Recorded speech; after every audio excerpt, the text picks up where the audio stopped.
Living paycheck to paycheck has gone a really bad rep. Wouldn't you agree?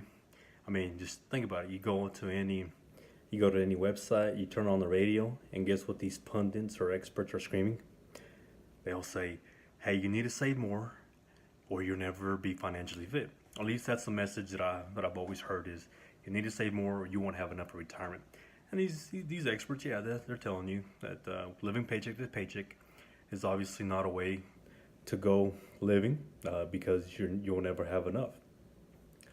I mean, it's part of American society. It's part of who we are. Unfortunately, I'm here to tell you that me and my family, we also live paycheck to paycheck, and I'm not embarrassed to say that. I'm not ashamed to say that, and it's part of. Even though we live paycheck to paycheck, it has allowed us to fund our girls' college education. It has allowed us to save, invest for retirement, and it has also allowed us to pay debt. Well, so how do we accomplish this? How do we get from living paycheck to paycheck, whether it be a weekly or monthly, to being able to afford and to take care of these things?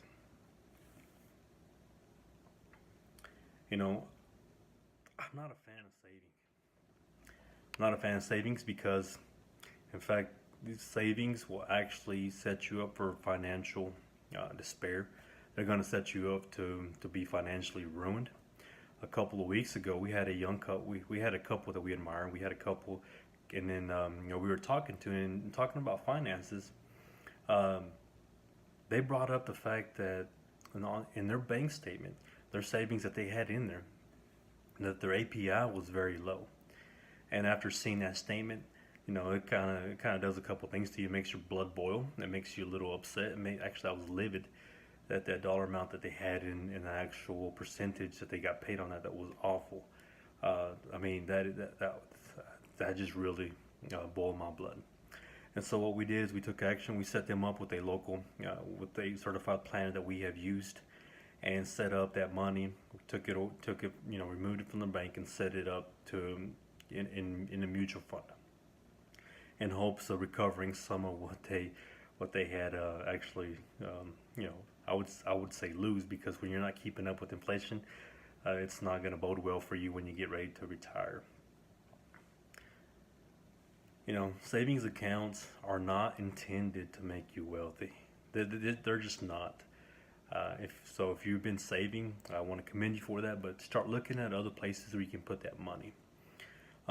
If you think about it, when you go to a bank, typically they'll offer you, at least my banks that I've seen, as they have popcorn, they have a smiling receptionist, and of course, you're dropping off your money, and they're using it to lend to somebody else at a big interest, at a high interest rate, and you're getting measly an APY.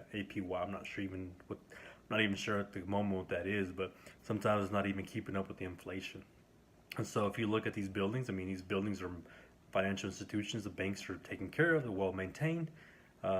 You'd never see any rundown buildings that are actually a bank. Why? Because, I mean, the banks are in it to fill their pockets. And well, obviously, you use that service to pay bills or whatever else the case. But you're not going to be financially stable. You're not going to enrich your life. You're not going to be wealthy by doing that. More likely, the only people getting wealthy is going to be the bankers, right?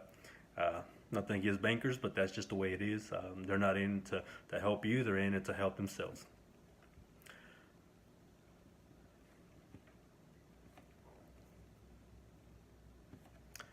So if you're listening to this and you're hearing this, just to recap is, we live paycheck to paycheck, and that has allowed us to provide for our family financially, and we're okay. We're financially set.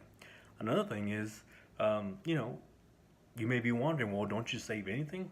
And we do save. We do save for emergencies. We have a savings account enough to cover 6 months of expenses.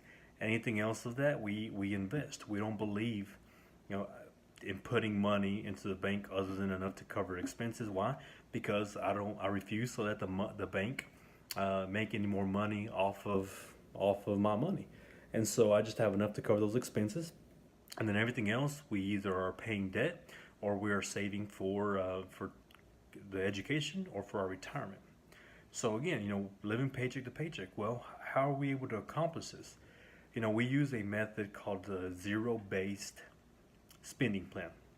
And the premise is this: if you're a spender, you're going to love this because, hey, you get to spend all your money. And so the premise is this: that you want to be able to spend all your money for that pay period. And so what does that look like? Well, hey, if you go out to my website, I have a Google document that you can download, and it will allow you to walk through it and see how it actually is going to work. So at the very bottom, at the very top, is going to be the zero base dollar, and that should always be a zero because you get to spend all your money. And so you have your take home below that, and this is what you are paid. And then below that, you have all your expenses. So as you enter your expenses, that dollar amount is deducted from your take home. And at the end, after all your expenses, your home, mortgage, necessities, after all those are taken care of, after you spend that money, you should have a zero balance remaining at the very top line. And that is why it's called a zero based.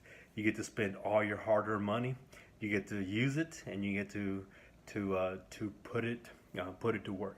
So again, if you can head out to my website, or just go out to the bio, and from there you can go out to my website and you can find this Google document. You can also find a blog post on it, and it will walk you through it and how to fill it out. When you download that document, it's right now at the moment it's broken down, and you already have 4 months you can enter your data on, and it's broken down by pay periods. We get paid four times a month, and you know what? We love those five pay periods. You have a little extra money, and you can do whatever. You can spend it however you see fit, paying debt, attacking mortgage, whatever the case may be. So again, the premise is easy. Zero-based budgeting has allowed us to live paycheck to paycheck while being able to afford for college education, paying off mortgages, and paying off and just preparing ourselves to be financially independent. So again, let me know what your thoughts are on this, and I look forward to hearing from you.